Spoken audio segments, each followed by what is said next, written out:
One Girl in a Million. When Sally Mae, nightclub entertainer, married Don Whitehall, she didn't know he was the son of one of New York's wealthiest families. Nor did she know that Don was acting against the wishes of his family, who wanted him to marry Lila DeWitt, society heiress. Instead of being pleased to learn she had become the bride of a society playboy, Sally was perturbed, for she knew it would not be easy to make a go of the marriage in face of the opposition of Don's mother. Lila DeWitt is giving a dinner party at which all the Whitehalls are guests. And last time we saw Sally having a miserable time at the party until Dianna, Don's sister, arrived. She came alone, as is her custom, for she sees little of her husband, who Sally learned has made her unhappy. Just as we left our story, Diana's husband, the handsome Philip Parker, arrived unexpectedly, and Sally was about to meet him. We pick up our story at this point at Lila's party, where we find Lila DeWitt, Sally, and Dianna moving toward Philip Parker. And Dianna is saying, I wonder how Philip happened to decide to do us this honor. Is that Philip, Diana? I'm afraid it is, Sally. Just observe how gallant Philip will be. He always is to me in public. Oh, Philip, here's someone I think you ought to know. My wife. Yes, Philip. It might be well for you to get acquainted with your wife. I'm delighted to meet you, darling. Thank you, and so am I. Oh, you two are always ribbing each other. Of course, I didn't mean your wife, Philip. I want you to meet Sally, Donald's wife, you know. Sally? Donald's wife? Is Donald married? You know he is, darling. Now, please be civil and say, how do you do to the ladies? How do you do, dear Sally? I've been looking forward to meeting you ever since I heard you join this illustrious family. Thank you. I've been looking forward to meeting you, too. I've heard so much about you. Nothing good, I hope? You mustn't ask me what I've heard. But if you've heard about me from my charming wife, I'm sure she gave me a good report. She's a very noble woman. But what these others may have told you about me, of that I can't be for sure. You know what I'd say, wouldn't you? I'd tell the truth. And in fact, I did tell Sally the truth. I told her that you're the most charming rascal in all New York. Well, anyway, a rascal. I've told Sally that all of us are jealous of Diana. And if we weren't such good friends of hers, that she'd have to watch out. I'm touched. Oh, well, Philip, my dear. Oh, my, how nice it is to see you here. I'm so glad you could make it after all. Good evening, Mother Whitehall. Oh, you got rid of that troublesome client, I suppose. Oh, I'm so delighted. Yes, I finally got away after being tied up all day. Oh, you work too hard, altogether too hard, my dear. Often say I wish Donald would apply himself to business with half as much industry as you do. Yes, I stick pretty close to business. Yes, Philip. Sometimes I think you're just a slave. I feel very sorry for you when I know how you must stick to your work night after night. Well, I guess we won't wait for the McDonald's any longer. Something must have delayed them. I know you must all be starving. Shall we go into dinner? I'm getting hungry. Not a bad idea. How are you enjoying New York, Sally? New York? Oh, I've always liked it here, but then I've never been anyplace else. I thought I heard someone say you were from Chicago. Oh, no, not me. I've lived here all my life. Though I guess there's a lot of New York I've never seen. For instance? For instance, all this. I've never been to a party like this before. And I'm so afraid I'll do something I shouldn't. In fact, I'm still scared to death. You know, like using the wrong fork or something. Oh, say, there are a lot of forks on this table, aren't there? Don't worry. I'll instruct you in the use of every one of them. That will be my pleasure. Oh, thanks. I was counting on Don to help me out, but he just disappeared the minute we got here. You should tie a string to him. I guess I should.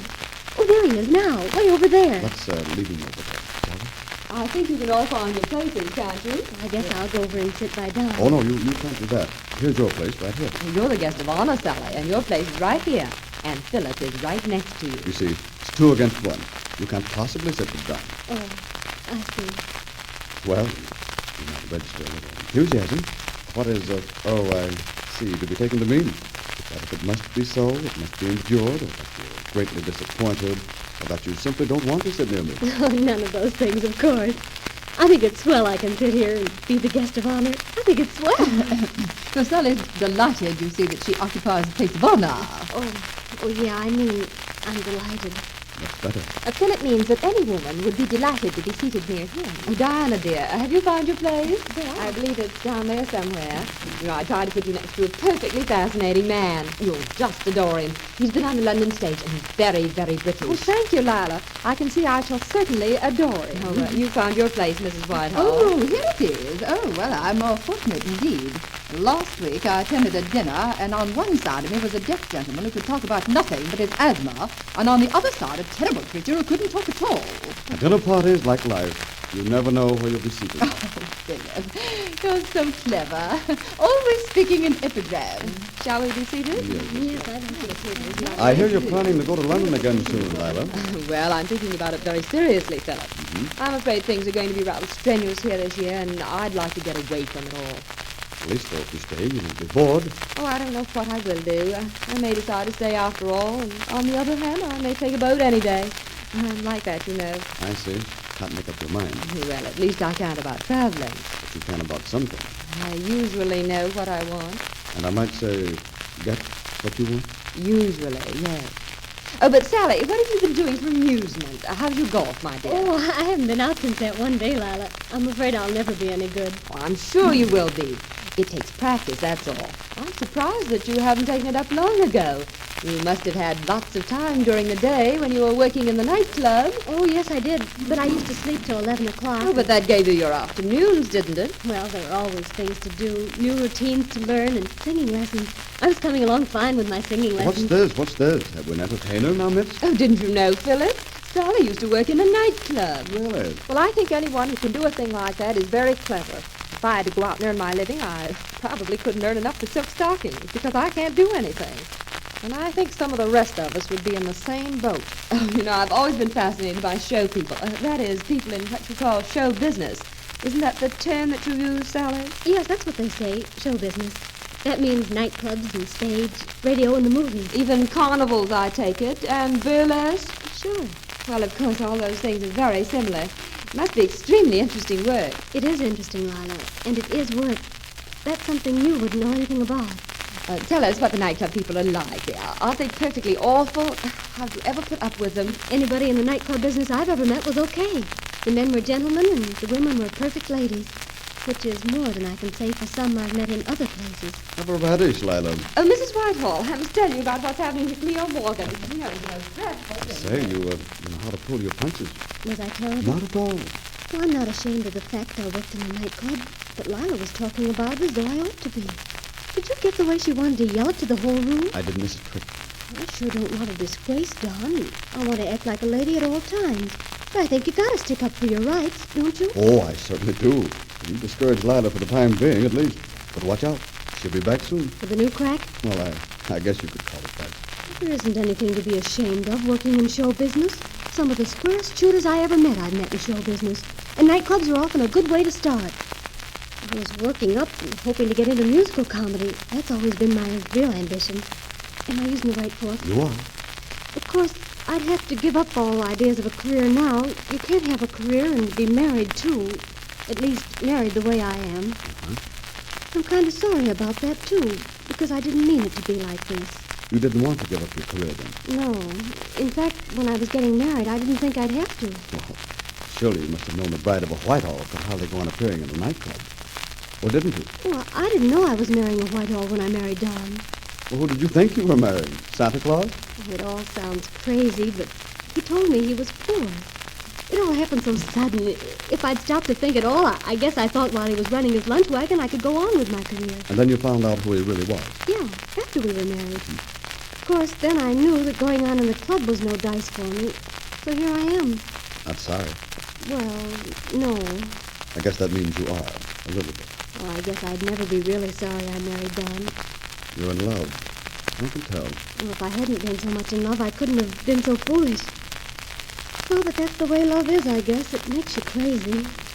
You see, I'd always planned sometime I'd maybe get to be a star of some musical comedy on Broadway, with my name in lights. But you won't need to do that now. Still, it's kind of hard to check your ambitions like that.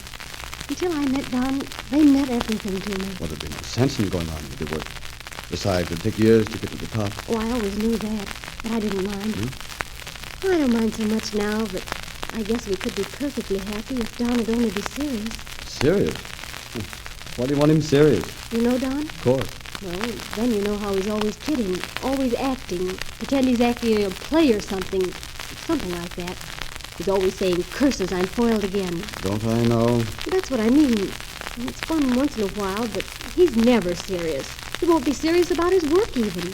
That's the hard part. You mean he never goes to work, don't you? That's it. I've tried and tried to get him up in the morning, but it's no use. He just turns over and goes back to sleep. So being married in society isn't a bed of roses. Oh, I'm not complaining. It's just my own fault. I'm not much good, I guess. If I were, I could make Don see he ought to settle down and dig in and really do something. I don't think you go at it right. Well, apparently I don't. At least, so far, no results. Does it worry you so much? Yes. I'll have to admit it does. It isn't that Don's lazy. He's just spoiled. Oh, I wish I could find some way to snap him out of it. I think I know the way. You do? It's as easy as that. Oh, tell me. Perhaps you can help. You know, it's awful important. Because if I can get Don to make something of himself, then I think his mother and Dad will really grow to like me. Well, I'm sure they like you now.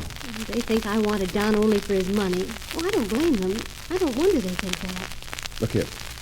If you really want to help Don, I can show you the way. You see, I'm in a business which would enable me to do that. Really? And you'd help? Yes. But we can't talk it over here. Too many people around. And I don't know who's listening. I have it. Why don't you drop in at my office one day when you're downtown next week? We can talk it over. Oh, that'd be splendid. Very well, it's a date. And don't worry anymore. Oh, that's wonderful of you to help me, Mr. Parker. I'm so glad. You've been observing this, Laura? Interested our little Sally again, Philip? Yes, I haven't missed a bit of it. What are they saying? I couldn't hear any of it, but it looks as though the fascinating Mr. Parker has already fascinated our little nightclub team. We don't have to worry, Lila. About what? We won't have to worry about finding a way out of this marriage for Dawn. It's quite obvious to me this little minx will walk right into the trouble of her own accord. Mark my words, she'll dig her own grave.